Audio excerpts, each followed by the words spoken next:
रोज महशर क्या जवाब है, रोज महशर क्या जवाब है मुस्तफा के सामने। रोज महशर क्या जवाब है मुस्तफा के सामने। तो कुजाओ सुन्नते अहमद कुजा,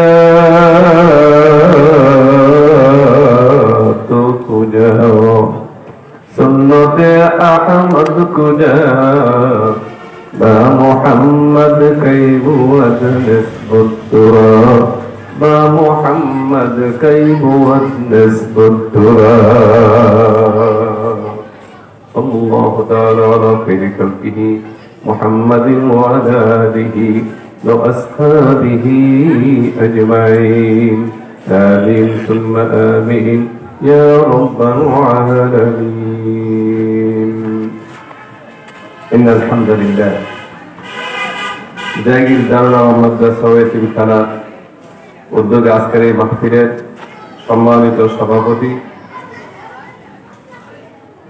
আজকের এই মাহফিলের জনাব আলহাজ এম এ খালেক, সভাপতি অত্র মাদ্রাসা ও এতিমখানা, আজকের এই মাদ্রাসার সম্মানিত পরিচালক জনাব হযরত মাওলানা মুফতি আব্বাস আলী রব্বানী সাহেব দামাল বারাকাতুহু আলিয়া, আজকের মাহফিলে আমন্ত্রিত ওলামায়ে কেরাম, আজকের মাহফিলের প্রধান অতিথি, আমাদের সিঙ্গারের মাটি ও মানুষের অত্যন্ত গর্বের বস্তু, আমার তথা আমাদের সকলেরই আস্থাভাজন অত্যন্ত অন্তরের প্রিয় মানুষটি, অত্যন্ত সাদাসিধা জীবনযাপন, তিনি হলেন আমার পাশে উপবিষ্ট জনাব আলহাজ এম এ সত্তার খান, প্রধান উপদেষ্টা অত্র মাদ্রাসা, চেয়ারম্যান সত্তার group of industries limited Dhaka.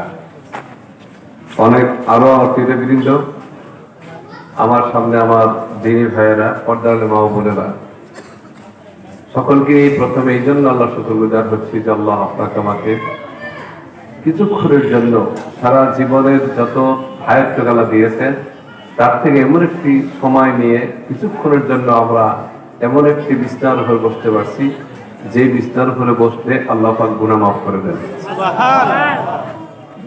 এমন একটা সামিয়ানার নিচে বসতে পারছি যেটাকে রাসূলের বয়ান হিসেবে এটাকে জান্নাতের সামিয়ানা বলা হয়েছে। এখানে যে আলোচনা করা হবে সে আলোচনা হলো জান্নাতের পথ, শুধু আহার করতে বলা হয়েছে। সেই মোবারক মাহফিলে আল্লাহ আপনাকে আমাকে দুনিয়ার এই হায়াত থেকে হায়াত নিয়ে বসার তৌফিক দিয়ে আল্লাহ দান করেছেন। আল্লাহর মেহেরবানি ছাড়া কিছুই না, ইচ্ছা করে কেউ আসতে পারে না। আল্লাহ যাকে তৌফিক দেন সেই আসতে পারে। শক্তি দিয়ে আসা যায় না, কোনো গরম দিয়ে আসা যায় না, টাকা দিয়ে আসা যায় না। আল্লাহ যাকে পছন্দ করে তাকেই সেখানে তৌফিক দেন। সেজন্য আল্লাহ আপনাকে আমাকে বাছাই করেছেন, আপনাকে আমাকে এই আশার তৌফিক দিয়েছেন। কলিজার সবটুকু মহব্বত উজাড় করে সেই মহান আল্লাহর শুকর গুজার হচ্ছি। সকলে বলি আলহামদুলিল্লাহ।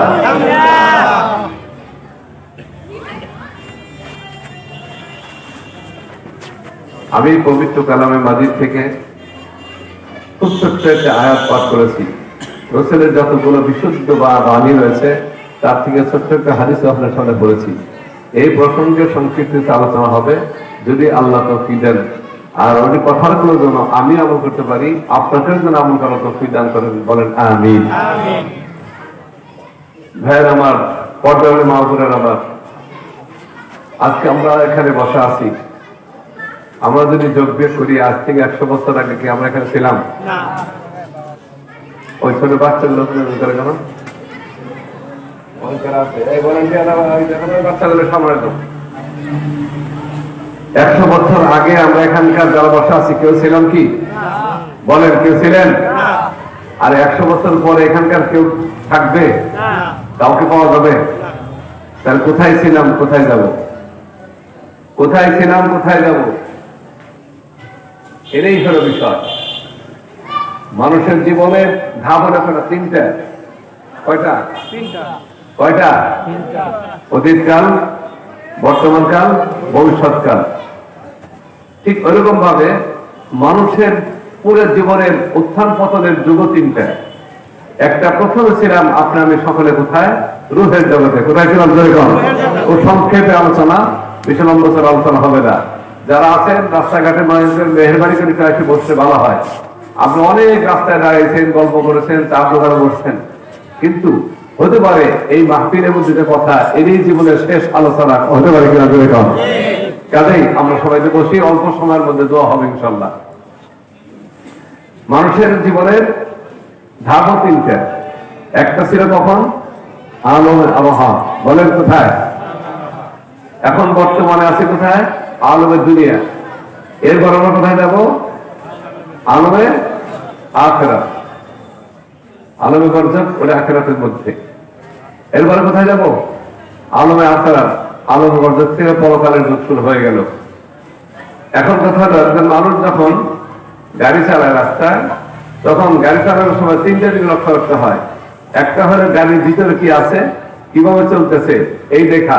আরেকটা হলো সামনে কি আছে, একজন পিছনে কি আছে। তিনটা দিকে লক্ষ্য করে যে গাড়ি চালায় তার গাড়ি অ্যাক্সিডেন্ট হবে কিনা বলেন। আর যিনি তিনটার থেকে মুখ ফিরে রাখবে, খালি গাড়ি চালাচ্ছে, না সামনে দেখে না পিছনে দেখে, নাই তো গাড়ি কারোর উপর চলছে, নাই তো অন্য গাড়ি কারোর উপর চলছে। কথা ঠিক কিনা ধরে কথা একটু। এই জন্য আপনার আমার একটু ভাবার দরকার আছে কিনা জোরে বলেন। ভাবা দরকার আছে। কোথায় ছিলাম, যাবো কোথায়, এখন আছি কোথায়। এই দিন তো জীবনের আপনার ভাবার নামে, এই যে চিন্তা করার নামে হলো জ্ঞান। কথা ঠিক কিনা বলেন। অনেকে জ্ঞান আছে, অনেক বুদ্ধিমান আছে, অনেক টাকা পয়সা আছে, কিন্তু খবর নাই সে কোথায় চলছে, কি করতেছে। হঠাৎ করে আজরাইলের হাতে ধরা পড়তে হবে। হবে কিনা বলেন তো? হবে কিনা? এই জন্য আপনার আমার এই অল্প কিছু সময়ের জন্য বসা এবং আপনার আমার জীবনটাকে বুঝিয়ে দেওয়া যে আপনার আমার অবস্থাটা কি হবে, কোথায় ছিলাম, কি থাইতে আসলাম এবং কোথায় যাব। এই তিনটা জিনিস আপনার আমার খোঁজ রাখা দরকার। ভাইয়ের আমার, বন্ধুরা আমার, যদি আপনারা কখনো বিদেশে যেতে চান, কোথায় বিদেশ যেতে চান, হজে যেতে চান, সফরে যেতে চান, তাহলে কি করতে হয় বলেন তো? 1 নম্বরে পাসপোর্ট করতে হয়। 2 নম্বরে কি? 2 নম্বরে ভিসা। 3 নম্বরে পাসপোর্ট আর ভিসা, এর সাথে নিজের চলনের জন্য কিছু টাকা পয়সা, ডলার, পাউন্ড ইত্যাদি। কথা ঠিক কিনা কম না? এই আরেকটা হলো, এই অবস্থা এগুলো সবার আগে আপনি সংগ্রহ করতে হবে। সংগ্রহ করে সময় মতো এয়ারপোর্টে যাইতে হবে, ইমিগ্রেশন হবে। এরপরে আপনার যাত্রা যেই বিমানে ওই বিমানেই আপনার উঠতে হবে। অন্য বিমান উঠলে কি আপনি টাকা পয়সা দিতে পারবেন? পারবেন? জোরে বলেন পারবেন। এখন আপনি আসুন, আপনার আমার ঠিকানা কোথায়? ঠিকানা কোথায়? জান্নাত। ঠিক আছে, আদম আলাইহিস সালামের সন্তান হিসেবে তো কইতেই পারেন, কিন্তু এখন আপনি আমি ঠিক আছে জান্নাতে যাবেন। জান্নাতে যাওয়ার জন্য যেমন একটা সফর তো আপনার অবশ্যই, এই সফরে যাওয়ার আগে যেমন মানুষের কাগজ করে ঠিক করতে হয় না, ঠিক ওরকম ভাবে ওইখানে যাওয়ার আগে আপনার আমার সব ঠিকঠাক করতে হবে কিনা যেরকম।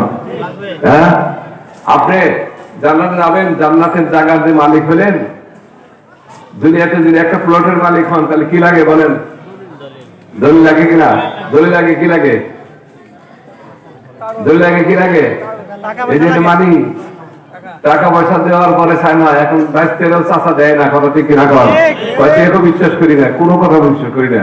অনলাইনে ব্যাংকে টাকা জমা হবে, ম্যানেজার ওকে বলবে হ্যাঁ টাকা জমা হয়েছে, তারপরে সে বাবা তোমার সাইন হবে।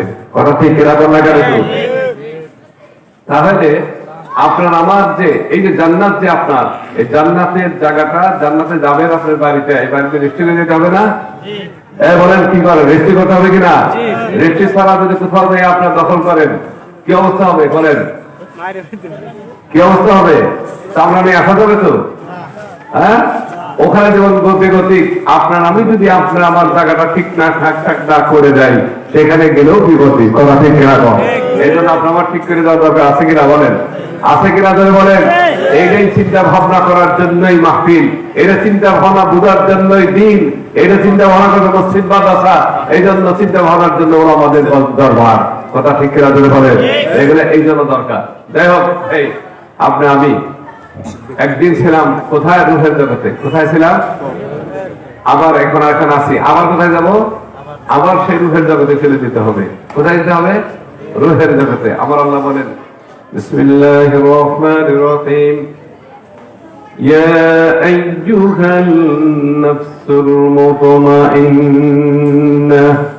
يا أيتها النفس المطمئنة ارجعي إلى ربك راضية مرضية فادخلي في عبادي وادخلي جنتي سبحان الله বলেন আমার আল্লাহ বলেন ইয়া আইয়াতুহান নাফসুল মুতমাইন্না ও প্রশান্ত আত্মার অধিকারী জোরে বলেন সুবহানাল্লাহ ও প্রশান্ত আত্মার অধিকারী ইরজিই ইলা রাব্বিকি রাদিয়াতাম মারদিয়া তুমি তোমার রবের কাছে একদিন ছিলা মাঝখানে তোমাকে দুনিয়াতে পাঠিয়েছিলাম তুমি আমাকে দুনিয়াতে সন্তুষ্ট করেছো এখন তোমাকে আমি বলছি আমি যেমন তোমাকে সম্মানের সাথে রূহের জগতে বসবাস করার জন্য ব্যবস্থা করেছিলাম আবার তুমি তোমার রবের কাছে আসো এমন অবস্থায় তোমার রব তোমার প্রতি সন্তুষ্ট